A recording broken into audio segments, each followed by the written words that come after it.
नमस्कार दोस्तों, मेरा नाम है श्लोक भटनागर और आज मैं आपको सुनाने जा रहा हूँ एक सच्ची घटना पर आधारित कहानी जिसका शीर्षक है पहाड़ के उस पार। दोस्तों, ये कहानी का कुछ हिस्सा मैंने प्रकाश अय्यर की लिखी गई किताब द सीक्रेट ऑफ लीडरशिप से लिया है और कुछ हिस्सा खुद की रिसर्च करके लिखा है। आप सब जानते होंगे कि पूरे विश्व में सबसे ऊंचा पहाड़ माउंट एवरेस्ट है। ये भी जानते होंगे कि उसको चढ़ने वाले सबसे पहले दो महापुरुष sir Edmund Hillary and Sherpa Tenzing Norgay थे।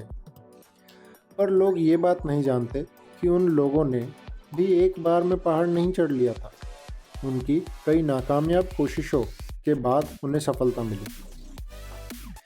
सर एडमंड हिलरी ने बचपन में ही एक बात समझ ली थी कि कुछ भी हो जाए, कोई भी व्यक्ति अकेले सफल होने में जितना परिश्रम लगाएगा, उससे कम परिश्रम वो किसी और के साथ मिलकर वही काम करने में लगाएगा।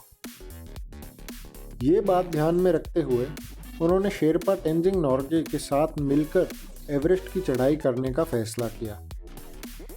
ये उनके जीवन का सबसे बेहतरीन फैसलों में से एक था।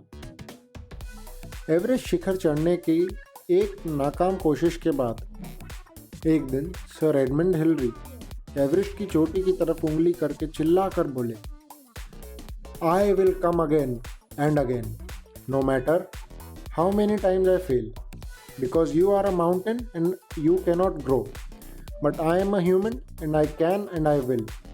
इसका मतलब ये है कि वो पहाड़ है, वो बढ़ नहीं सकता, बट मैं इंसान हूँ।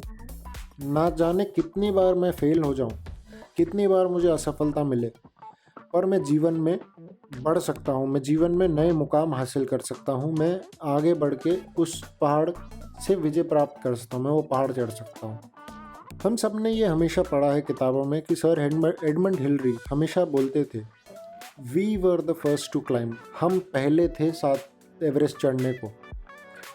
लेकिन कई दफ़ा शेरपा तेंजिंग नोर्गे ने लोगों को ये बताया है कि सबसे पहले सर एडमंड हिलरी एवरेस्ट चोटी पर पहुंचे थे और वे खुद बाद में आए।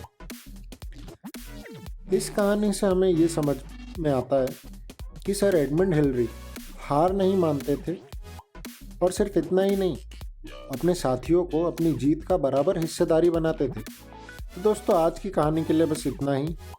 अगर आपको ये कहानी अच्छी लगी तो हमें कमेंट्स में लिख के बताइए। हम आने वाले दिनों में और ऐसी कहानियाँ आपके लिए लेकर आएंगे। शुक्रिया दोस्तों।